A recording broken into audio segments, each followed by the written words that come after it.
The Duchess claimed that the catalyst for writing the controversial letter to her father Thomas Markle was seeing how much pain it was inflicting on her husband. The accusations were revealed in a series of text messages sent to her former press secretary, Jason Knauf, which were published in full earlier today after the Duchess questioned why they were not being used in their full context.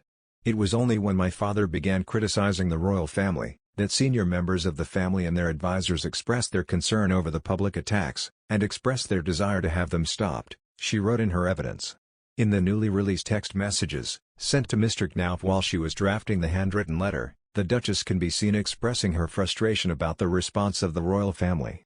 She wrote, "The catalyst for my doing this is seeing how much pain this is causing H." Even after a week with his dad and endlessly explaining the situation, his family seemed to forget the context, and revert to "Can't she just go and see him and make this stop?" They fundamentally don't understand, so at least by writing H will be able to say to his family she wrote him a letter and he's still doing it. "By taking this form of action I protect my husband from this constant berating, and while unlikely perhaps it will give my father a moment to pause." The messages were sent from Tilly, a pseudonym used by Mr. Knauf for the Duchess. During Harry and Meghan's bombshell interview with Oprah Winfrey earlier this year, the couple laid bare their troubled relationship with the monarchy, and the Duke revealed he felt let down by Prince Charles. He said his dad stopped taking his calls as he attempted to map out his future role in the monarchy in late 2019, when the Duchess was under intense pressure. Harry told the TV mogul, "But at the same time, I will always love him, but there's a lot of hurt that's happened and I will continue to make it one of my priorities to try and heal that relationship."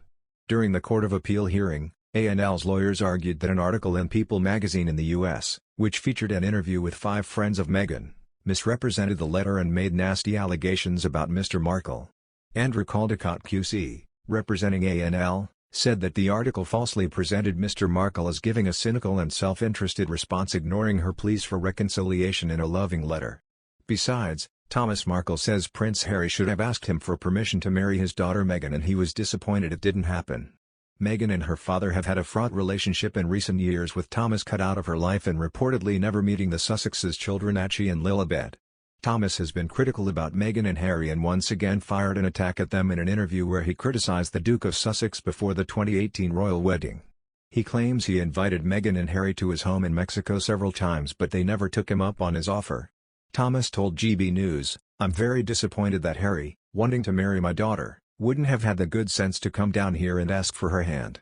Someone who is royalty I would think would want to go by the book and do things properly, but apparently it didn't matter to him, so that was a disappointment as well."